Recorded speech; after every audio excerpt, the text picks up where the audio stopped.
नमस्ते प्यारे साथियों, मैं आपका प्यारा साथी अखिलेश यादव। मैं आप सभी का इस प्यारे से प्लेटफॉर्म पर फिर से एक बार स्वागत करता हूं।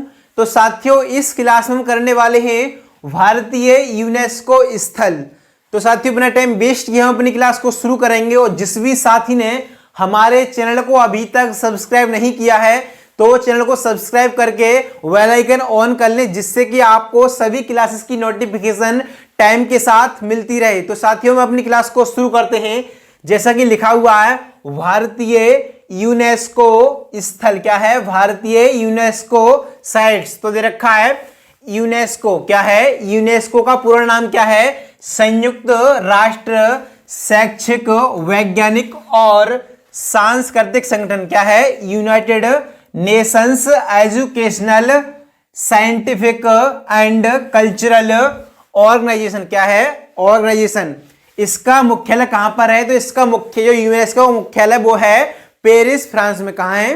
पेरिस, फ्रांस में इसका मुख्यालय। कहां पर है? पेरिस, फ्रांस में इसका मुख्यालय। यूनेस्को की स्थापना कब हुई थी? तो यूनेस्को की स्थापना जो हुई थी वो 16 नवंबर सन 1945 ईस्वी को यूनेस्को की स्थापना हुई थी। कब हुई थी? 16 नवंबर सन 1945 ईस्वी में हुई थी। और भारत 4 नवंबर सन 1946 को, यानी कि जो भारत था, यानी कि इंडिया अपना 4 नवंबर सन 1946 को यूनेस्को का सदस्य बना, या मतलब इसने इसको अपनाया। क्या? यूनेस्को का सदस्य देश बना। उसके बाद है वर्ष 1972 में यूनेस्को ने विश्व सांस्कृतिक और प्राकृतिक विरासत के संरक्षण के लिए एक अंतरराष्ट्रीय सम्मेलन स्थापित किया। क्या किया? एक अंतरराष्ट्रीय इंटरनेशनल सम्मेलन स्थापित किया, जिसको यूनेस्को विश्व विरासत कन्वेंशन के नाम से जाना जाता है। भारत ने इस कन्वेंशन को 14 नवंबर सन 1977 को स्वीकार किया। कब स्वीकार किया? तो 14 नवंबर सन 1977 को भारत ने इसे स्वीकार किया। इसके बाद नेक्स्ट हम देखेंगे।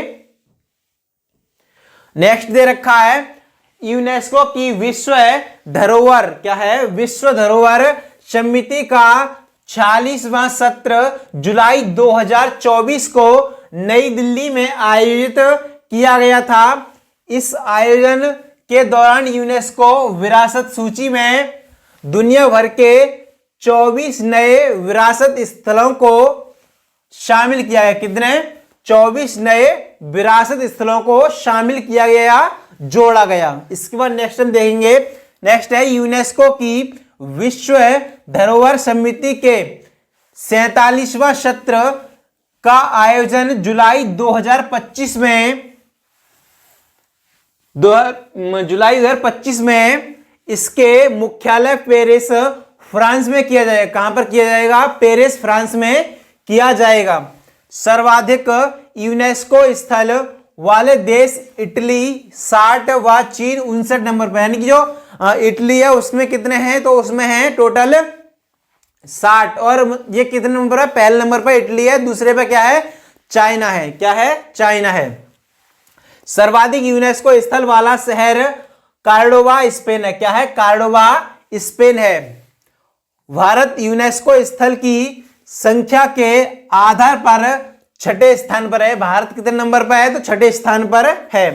भारत में यूनेस्को द्वारा मान्यता प्राप्त कुल 44, कितनी है? कुल 44 मूर्त विरासत धरोहर स्थल हैं। कितने? 44 मूर्त विरासत धरोहर स्थल हैं, जिसमें 36 सांस्कृतिक हैं, 7 प्राकृतिक हैं तथा 1 मिश्रित स्थल सम्मिलित है। इसके अतिरिक्त 16 अमूर्त सांस्कृतिक विरासत धरोहर स्थल हैं। कितने? 16 जो है वो क्या है? 16 अमूर्त सांस्कृतिक विरासत या धरोहर स्थल हैं। यानी कि 16वां कौन सा बना है? तो दीपावली को 16वें नंबर का अमूर्त सांस्कृतिक विरासत स्थल जोड़ा गया है। भारत का नवीनतम धरोहर स्थल असम का मोईरांग अहोम राजवंश की माउंट दफन प्रणाली है। क्या है? माउंट दफन प्रणाली है। भारत में सर्वाधिक यूनेस्को स्थल महाराष्ट्र कितने हैं?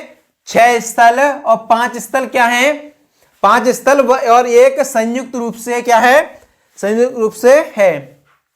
इसके बाद नेक्स्ट हम देखेंगे, अब हम देखेंगे यानी कि जो यूनेस्को की सूची में और जो मान्यता प्राप्त विरासत धरोहर स्थल है वो हम देखेंगे, उसका डायग्राम साथ में देखेंगे।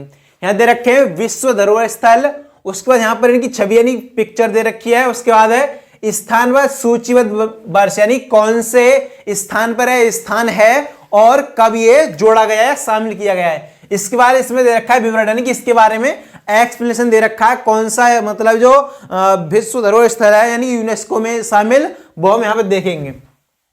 सबसे पहला है आगरा का किला। क्या है ये? सांस्कृतिक है। क्या है? आगरा किला एक सांस्कृतिक विश्व धरोहर स्थल है। ये कब जोड़ा गया था? तो 1983 में। 1983 में टोटल 4 यूनेस्को में शामिल किए गए। कितने किए गए थे? 4। आगरा का मतलब ये कहां पर है? मतलब आगरा का किला, तो आगरा उत्तर प्रदेश में। कहां पर है? आगरा उत्तर प्रदेश में। यह किला लाल बलुआ पत्थर से निर्मित है। किससे है? ये जो किला है वो किससे निर्मित है? लाल बलुआ पत्थर से निर्मित है। और कहां पर है? यह यमुना नदी के तट पर स्थित है। कहां पर है? यमुना नदी के तट पर स्थित है। यह भारत का पहला अकबर द्वारा निर्मित किला है, यानी कि जो भारत का पहला जो अकबर द्वारा निर्मित किला है वो कौन सा है? आगरा का किला। क्या है? आगरा का किला। इस किले में जहांगीर महल, खास महल, दीवान ए खास, न्याय की जंजीर यानी जंजीर ए अदल, दीवान ए आम तथा शीश महल इत्यादि निर्मित है। क्या क्या है इसमें? इसमें जहांगीर महल है, खास महल है, दीवान ए खास है, न्याय की जंजीर, दीवान ए आम है तथा शीश महल इत्यादि निर्मित है। इसके बाद देखेंगे हम ताजमहल। ताजमहल कैसा स्थल है? यही भी सांस्कृतिक स्थल है। कहां पर है? यह भी आगरा उत्तर प्रदेश में। कहां पर है? आगरा उत्तर प्रदेश में। और 1983 में से शामिल किया गया था। इसका दे रखा है यह किला सफेद संगमरमर के पत्थर से निर्मित यमुना नदी के दक्षिण तट पर स्थित है। इसका निर्माण सन 1631 से सन 1648 के बीच शाहजहां द्वारा अपनी बेगम मुमताज महल की याद में करवाया। किसकी याद में? तो शाहजहां ने अपनी बेगम मुमताज महल की याद में ताजमहल का निर्माण कराया था। इसके वास्तुकार कौन है? तो इसके वास्तुकार जो है वो हैं उस्ताद अहमद लाहौरी। कौन है? उस्ताद अहमद लाहौरी थे।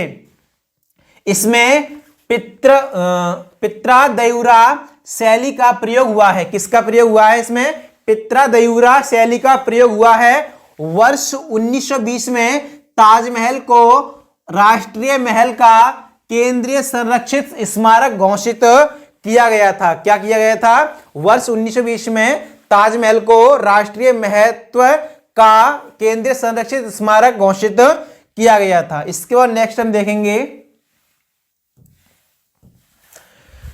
नेक्स्ट है अजंता की गुफाएं। ये कैसी है? ये भी सांस्कृतिक स्थल है। क्या है? सांस्कृतिक। ये भी यहां पर इसका चित्र यानी छवि दे रखी है। और यहां ये कब जोड़ी गई है? ये भी 1983 में शामिल की। कब की गई थी? 1983 में शामिल की गई थी। और कहां पर है ये है महाराष्ट्र में। कहां है? महाराष्ट्र में।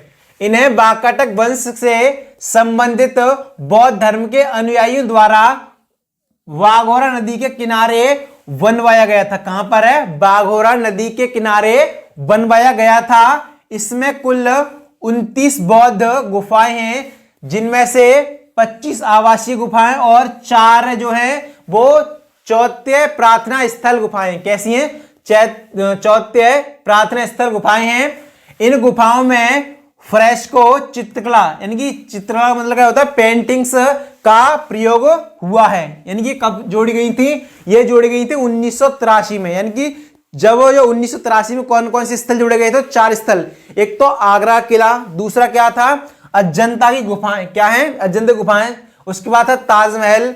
उसके बाद क्या जोड़े गए थे? तो एलोरा की गुफाएं भी, ये भी 1983 में शामिल की गई थी। इसके बाद नेक्स्ट हम देखेंगे, नेक्स्ट है एलोरा की गुफाएं। ये भी कैसी? ये भी सांस्कृतिक है। क्या है? सांस्कृतिक स्थल है। ये कहां पर है? इनका ये चित्र दे रखा है यहां पर ये कहां पर है, महाराष्ट्र में, यानी कि वो भी कहां पर थी, वो भी महाराष्ट्र में थी और ये भी महाराष्ट्र में है। ये 1983 में शामिल की गई थी। इनको शैलकृत गुफाएं यानी कि रॉक कट केव्स भी कहा जाता है। क्या कहा जाता है इनको? शैलकृत गुफाएं भी कहा जाता है। ये वर्तमान में महाराष्ट्र के औरंगाबाद या संभाजी नगर में स्थित है। कहां पर है? औरंगाबाद संभाजी नगर में स्थित हैं। इसमें कुल 34 गुफाएं, कितनी? 34 गुफाएं, जिनमें से 1 से लेकर 12 तक गुफाएं जो वो कैसी हैं? वो हैं बौद्ध धर्म से संबंधित हैं। 13 से लेकर 29 तक गुफाएं जो वो हैं हिंदू धर्म से संबंधित। किससे? हिंदू धर्म से संबंधित। और 30 से 34 नंबर तक की गुफाएं जो है वो हैं जैन धर्म से संबंधित है।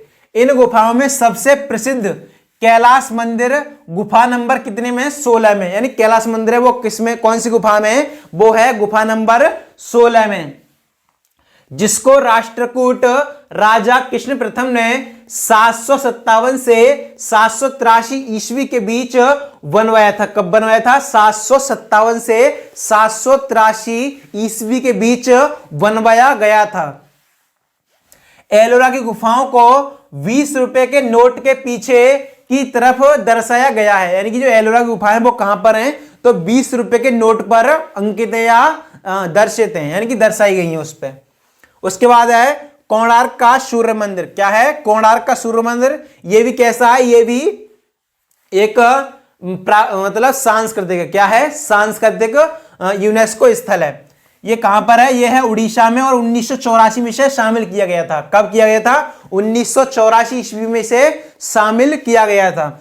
इसको गंग वंश के राजा नरसिंह देव बर्मन ने 1250 ईस्वी में बनवाया था। कब बनवाया था? इसको गंग वंश के राजा नरसिंह देव बर्मन ने 1250 ईस्वी में बनवाया था। यह मंदिर 24 पहियों पर टिका है। कितने पहियों पर टिका है मंदिर? तो 24 पहियों पर टिका है, जिन्हें 7 घोड़े खींचते हैं। कितने घोड़े खींचते हैं? जिन्हें 7 घोड़े खींचते हैं। कितने? 7 घोड़े खींचते हैं। यह मंदिर हिंदू धर्म के भगवान सूर्य को समर्पित है। किसको? भगवान सूर्य को समर्पित है। इस मंदिर को यूरोपीय नाविकों द्वारा काला पागोड़ा कहा जाता है। क्या कहा जाता है इसे? इस मंदिर को यूरोपीय नाविकों द्वारा तो काला पागोड़ा के नाम से इसे जाना जाता है। कौन कहता है इन्हें काला पागोड़ा? तो इसे यूरोपीय नाविकों द्वारा काला पागोड़ा कहा जाता है। कोणार्क के सूर्य मंदिर को 10 रुपए के नोट के पीछे दर्शाया गया है। यानी जो कोणार्क का सूर्य मंदिर है वो कहां पर अंकित है? तो इसे 10 रुपए के नोट पर दर्शाया गया है। इसके बाद नेक्स्ट हम देखेंगे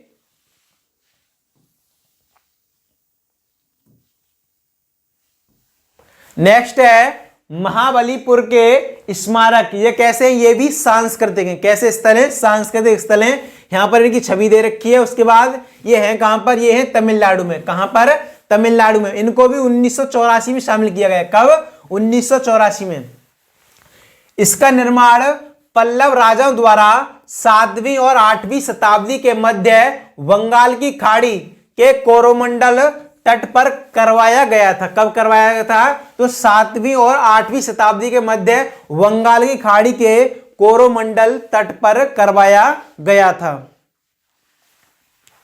यह समूह स्मारक रथों, मंडपों तथा विशाल खुली हवा वाली राहतों आदि के लिए जाना जाता है। किसके लिए जाना जाता है? यह मतलब स्मारक के समूह जो रथों, मंडपों तथा विशाल खुली हवा वाली राहतों आदि के लिए जाना जाता है। इन स्मारकों में पंचरथ, गंगा अवतरण तथा तट मंदिर प्रमुख हैं।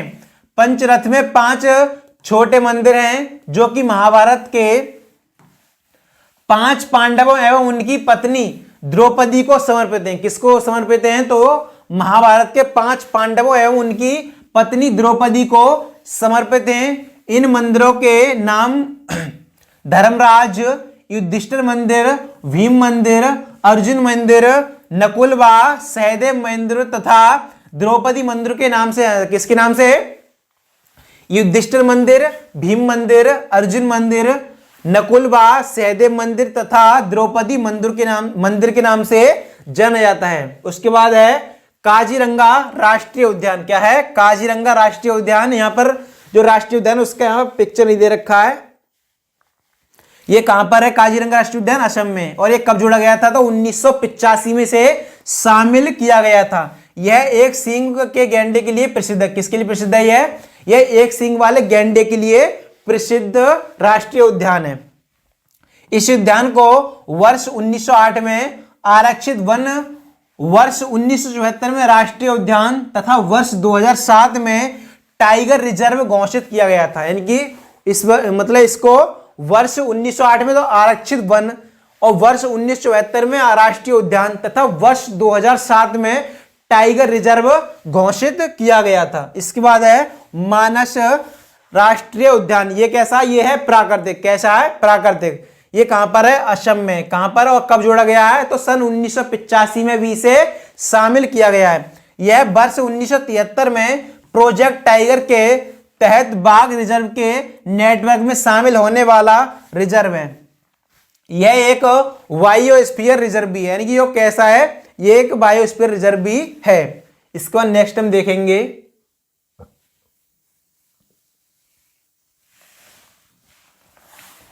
नेक्स्ट है केवलादेव राष्ट्रीय उद्यान। क्या है? केवलादेव राष्ट्रीय उद्यान। यहां पर इसकी छवि दे रखी है। उसके बाद इसे ये कहां पर है? ये है भरतपुर राजस्थान में। कहां पर है? भरतपुर राजस्थान में। और इसे शामिल कब किया गया था यूनेस्को में? तो 1985 में इसे शामिल किया है। कब? सन 1985 ईस्वी में। क्या है? सन 1985 ईस्वी में इसे शामिल किया गया था। इस उद्यान का पूर्व नाम भरतपुर पक्षी अभ्यारण्य था। क्या था इसका पूर्व नाम? तो भरतपुर पक्षी अभ्यारण्य इसका पूर्व नाम था। उसके बाद है यह उद्यान साइबेरियन, क्या है? साइबेरियन क्रेन और बड़ी चित्तीदार चील के लिए प्रसिद्ध है। किसके लिए? यह उद्यान साइबेरियन क्रेन और बड़ी चित्तीदार चील के लिए प्रसिद्ध है। इस उद्यान को वर्ष 1981 में रामसर साइट के रूप में घोषित किया गया। किसके रूप में? रामसर साइट के रूप में से घोषित किया गया था। इसके बाद नेक्स्ट है हम्पी के स्मारक समूह। क्या है? हम्पी के स्मारक समूह। ये कहां पर है? ये हैं कर्नाटक में स्थित है। और इसकी छवि ये दे रखी है। यानी कि हम्पी के स्मारक समूह वो ऐसे हैं। 1986 में ने शामिल किया गया था। कब? 1986 में ने यूनेस्को की सूची में शामिल किया गया। इसको विजयनगर साम्राज्य के राजा कृष्णदेव राय, किसने? राजा कृष्णदेव राय द्वारा 1509 से 1530 ईस्वी के मध्य तुंगभद्रा नदी के किनारे बनवाया गया था। कहां पर? तुंगभद्रा नदी के किनारे बनवाया गया था। हम्पी विजयनगर साम्राज्य की अंतिम राजधानी थी। क्या थी? हम्पी विजयनगर साम्राज्य की अंतिम राजधानी थी। इसके बाद है इस समूह स्मारक में नरसिंह मंदिर, विठल स्वामी मंदिर, हेमकूट मंदिर, हजारा राम मंदिर तथा कमल महल इत्यादि सम्मिलित हैं। कोणार्क के सूर्य मंदिर को 50 रुपए के नोट के पीछे की तरफ दर्शाया गया। कहां पर है इसे? कोणार्क का सूर्य मंदिर नहीं होगा यहां पर, यहां होगा हम्पी के स्मारक समूह। यानी हम्पी के स्मारक समूह कौन से नोट पर है? तो 50 रुपए के नोट के पीछे दर्शाया गया है। किसके? 50 रुपए के नोट के पीछे दर्शाया गया है।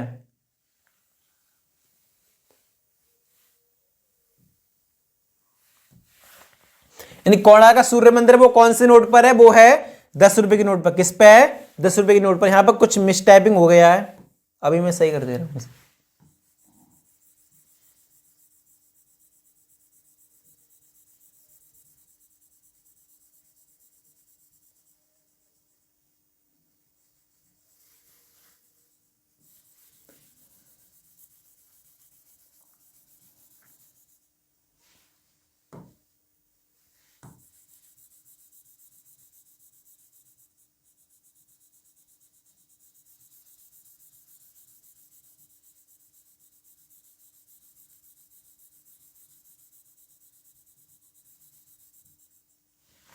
इनका मतलब कहां पर दर्शाया गया था? 50 रुपए के नोट के पीछे से अंकित किया गया है, दर्शाया गया है। इसके बाद नेक्स्ट हम देखेंगे, नेक्स्ट है खजुराहो के स्मारक समूह। ये कैसे हैं? ये भी सांस्कृतिक हैं। कैसे हैं? सांस्कृतिक स्थल हैं।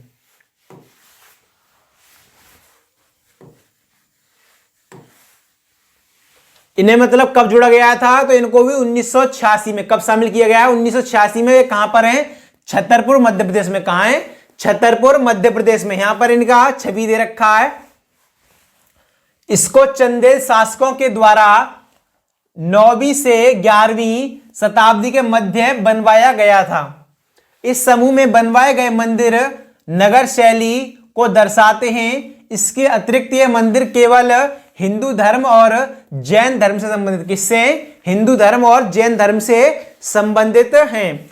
इस समूह के मंदिरों में सबसे बड़ा मंदिर कंदरिया महादेव मंदिर है। कौन सा, कंदरिया महादेव मंदिर है, जो कि सबसे अधिक देखे जाने वाला मंदिर है। कौन सा मंदिर है, सबसे अधिक देखे जाना वाला मंदिर है। यहाँ के अन्य प्रसिद्ध मंदिर लक्ष्मण मंदिर, 64 योगिनी मंदिर, विश्वनाथ मंदिर, पंचायतन मंदिर, पंचायतन शैली तथा जैन मंदिर, पार्श्वनाथ, आदिनाथ व शांतिनाथ मंदिर आदि हैं। इसके बाद नेक्स्ट हम देखेंगे, नेक्स्ट है फतेहपुर सीकरी। कैसा है ये स्थल, ये है यूनेस्को स्थल, वो है सांस्कृतिक। कैसा है ये, सांस्कृतिक स्थल है।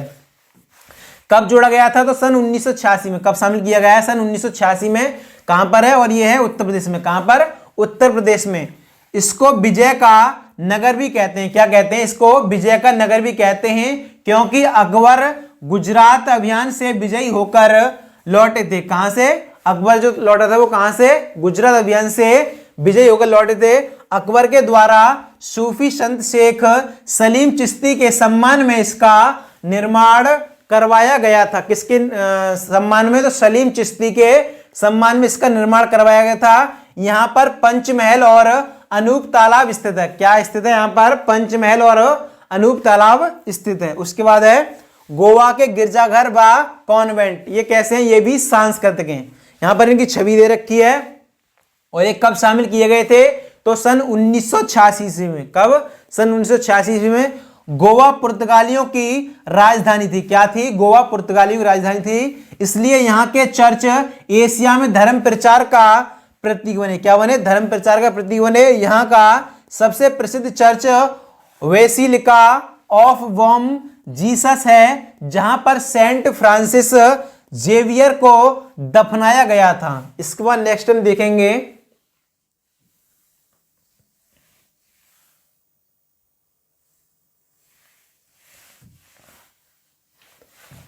नेक्स्ट है एलिफेंटा की गुफाएं। ये कैसी है, ये भी सांस्कृतिक है। कैसी है, सांस्कृतिक स्थल है।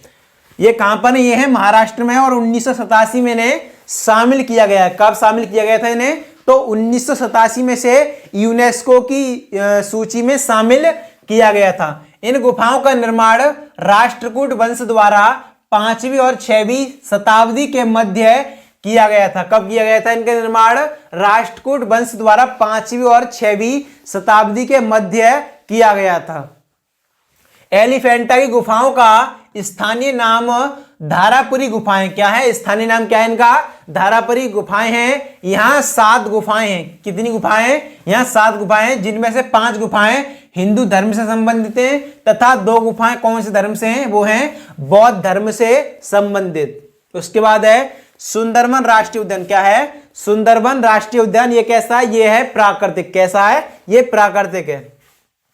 कब शामिल किया गया था इसे, तो इसे शामिल किया गया था सन 1987 ईस्वी में। और कहां पर है ये है पश्चिम बंगाल में। कहां पर है, पश्चिम बंगाल में। यह राष्ट्रीय उद्यान गंगा व ब्रह्मपुत्र नदियों से बने डेल्टा का हिस्सा है। क्या है, बन डेल्टा का हिस्सा है, जो कि विश्व का सबसे बड़ा डेल्टा है तथा बांग्लादेश से सीमा साझा करता है। किससे सीमा करता है, तो बांग्लादेश से सीमा साझा करता है। यह विश्व का सबसे बड़ा मैंग्रोव क्षेत्र है। क्या है, विश्व का सबसे बड़ा मैंग्रोव क्षेत्र है।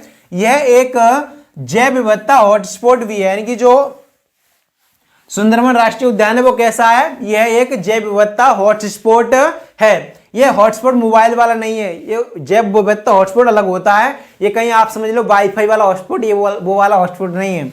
वर्ष 2019 में इसे रामसर साइट के रूप में नामित किया गया। किसके रूप में नामित किया गया, इसे रामसर साइट के रूप में नामित किया गया। उसके बाद है पट्टदकल के स्मारक समूह ये कैसे हैं? ये हैं सांस्कृतिक। कैसे हैं? सांस्कृतिक। यहां पर इनकी छवि दे रखी है और ये कहां पर है? ये है कर्नाटक में। कहां पर है? कर्नाटक। सन 1987 में शामिल किया गया है। इस स्मारक समूह में 9 हिंदू मंदिर तथा 1 जैन मंदिर सम्मिलित हैं, जो कि चालुक्य वंश द्वारा 7वीं और 8वीं शताब्दी में बनाए गए थे।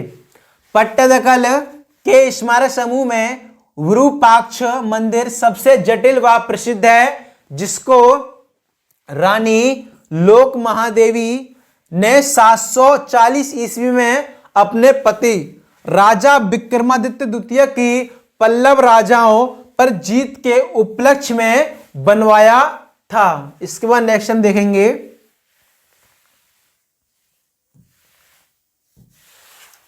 नेक्स्ट है चोल मंदिर। ये कैसा है? ये है सांस्कृतिक है। क्या ऐसा है? मतलब यूनेस्को का ये स्थल है। ये सांस्कृतिक स्थल है। 1987 में से शामिल किया गया था और ये कहां पर है? ये है तमिलनाडु में। कहां पर है? तमिलनाडु में। इसे महान जीवित चोल मंदिर भी कहा जाता है। यह मंदिर चोल राजवंश के राजा राजेंद्र चोल द्वारा सन 11वीं और 12वीं शताब्दी के बीच बनवाए गए थे। कब बनवाए गए थे इसे? तो इसे 11वीं और 12वीं शताब्दी के मध्य बीच में बनवाया गया था। यह 3 प्रसिद्ध मंदिरों को प्रदर्शित करता है। तंजावुर का ब्रह्मदेश्वर मंदिर, गंगईकोंडा चोलपुरम का वृहदेश्वर मंदिर और दारासुरम का ऐरावतेश्वर मंदिर। इसके बाद नेक्स्ट हम देखेंगे नेक्स्ट है नंदा देवी और फूलों की घाटी राष्ट्रीय उद्यान। ये कैसा है? ये है प्राकृतिक। यानी कि यहां पर कितना अच्छा लग रहा है देखने में। यानी कि जो भी प्रकृति के द्वारा चीजें होती हैं वो प्राकृतिक में शामिल की जाएंगी। यानी प्रकृति ने खुद बनाई है वो चीजें, यानी पहले से ही अपने आप ही जो उत्पन्न हो जाती है प्रकृति में, वो प्राकृतिक चीजें कहलाती हैं। ये कहां पर है? ये है उत्तराखंड में। कहां पर है? उत्तराखंड में। और ये कब शामिल किया गया था? तो सन 1988 में से शामिल किया गया था। यानी यूनेस्को की सूची में इसे 1988 में शामिल किया गया था। इसे सन 1982 में राष्ट्रीय उद्यान घोषित किया गया। क्या किया गया? सन 1982 में से राष्ट्रीय नेशनल पार्क घोषित किया गया। इस इसे फूलों की घाटी में क्या है? इस फूलों की घाटी में 300 से अधिक प्रकार के फूलों की प्रजातियां पाई जाती हैं। क्या पाई जाती हैं? 300 से अधिक प्रकार के फूलों की प्रजातियां पाई जाती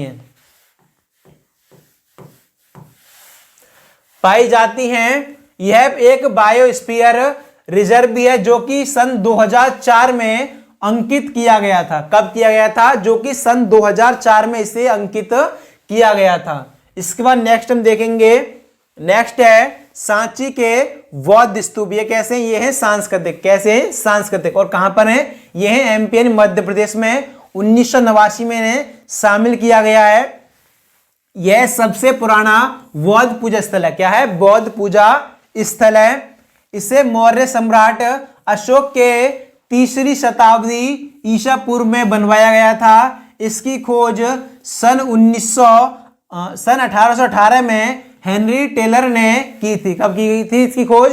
सन 1818 में हेनरी टेलर ने की थी। इन स्तूप की दीवारों पर जातक कथाओं का वर्णन किया गया है। क्या वर्णन किया गया है? जातक कथाओं का वर्णन किया गया है। सांची के स्तूप को 200 रुपए के नोट के पीछे दर्शाया गया है। किसके नोट पर दर्शाया गया है? 200 रुपए के नोट पर सांची के बौद्ध स्तूपों को दर्शाया गया है, अंकित किया गया है। उसके बाद है हुमायूं का मकबरा। क्या है? हुमायूं का मकबरा। ये भी सांस्कृतिक है। हुमायूं का मकबरा कहां पर है? ये है दिल्ली में। कहां पर है? दिल्ली में। और इसे 1993 में यूनेस्को की सूची में शामिल किया गया था। इसका निर्माण हुमायूं की पहली पत्नी हाजी बेगम वेगा बेगम के द्वारा 1569 से 1570 ईस्वी में करवाया गया था। यह भारतीय उपमहाद्वीप का पहला उद्यान मकबरा माना जाता है, जो कि फारसी वास्तुकला की 4 भाग शैली का प्रतिनिधित्व करता है।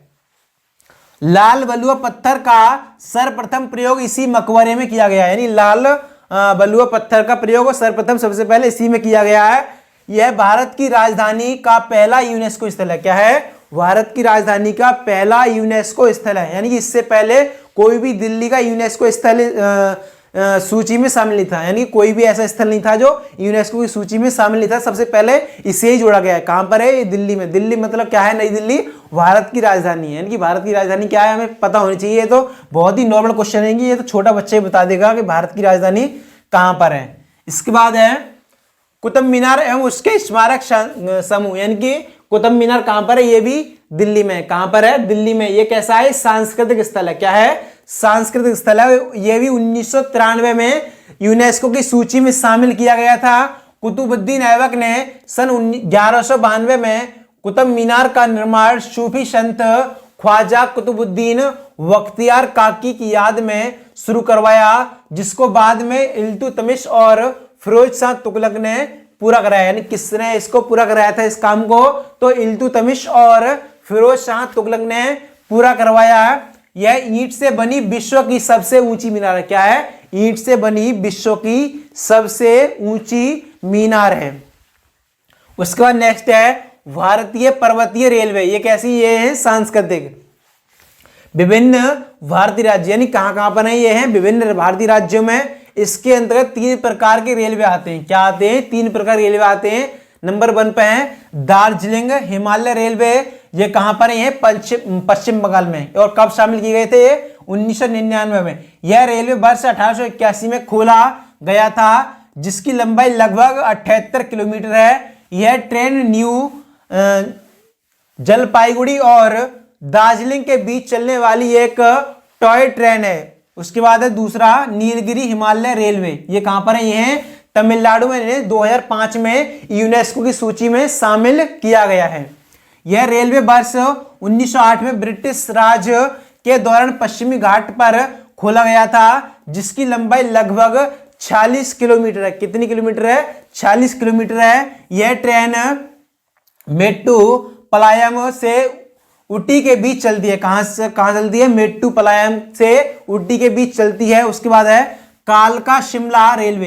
ये कहां पर है? ये है हिमाचल प्रदेश में, और इन्हें 2008 में यूनेस्को की सूची में शामिल किया गया है। यह रेलवे वर्ष 1903 में खोला गया था, जिसकी लंबाई लगभग 96 किलोमीटर है। यह ट्रेन कालका से शिमला के बीच चलती है। कहां से कहां तक चलती है? कालका से शिमला के बीच चलती है। उसके बाद है बोध गया का महाबोधि मंदिर या परिसर। ये कहां पर है? ये है बिहार में, और इसे 2002 में यूनेस्को की सूची में शामिल किया गया है। कहां पर? यूनेस्को की सूची में शामिल किया गया है। इसको सम्राट अशोक ने 3री शताब्दी ईसा पूर्व में बनवाया था। कब बनवाया था? 3री शताब्दी ईसा पूर्व में बनवाया था। यहां पर ही महात्मा बुद्ध को बोधि वृक्ष के नीचे ज्ञान की प्राप्ति हुई थी। क्या प्राप्त हुआ था? महात्मा बुद्ध को यहां पर ज्ञान की प्राप्ति हुई थी। यह मंदिर निरंजना नदी के तट पर स्थित है। सबसे पुराने ईंट मंदिरों में से एक है। क्या है? ये सबसे पुराने ईंट मंदिरों में से एक है। इस मंदिर या परिसर में अनिमेष लोचन मूर्ति है, जो कि खुली आंख की मूर्ति को दर्शाती है। इसके बाद नेक्स्ट हम देखेंगे नेक्स्ट और इस क्लास का लास्ट, यानी कि इसके बाद हम इसको दूसरा सेशन जो होगा, इसके कुछ जो बच रहेंगे वो हम दूसरी क्लास में कर लेंगे, यानी कि ये लास्ट करने वाले हैं। नेक्स्ट है भीमबेटका गुफाएं। क्या है? ये है सांस्कृतिक, और कहां पर है? ये रायसेन मध्य प्रदेश में, यानी कि रायसेन के मध्य प्रदेश में, यानी कि मध्य प्रदेश के रायसेन जिले में ये स्थित है। ये 2003 में इन्हें शामिल किया गया, यानी यूनेस्को की सूची में इन्हें 2003 में जोड़ा गया है, शामिल किया गया था। इनकी खोज है, इसकी खोज वर्ष 1957 में वीएस वाकड़कर के द्वारा की गई थी। यह विंध्य पर्वतमाला की तलहटी में नीचे की ओर स्थित है।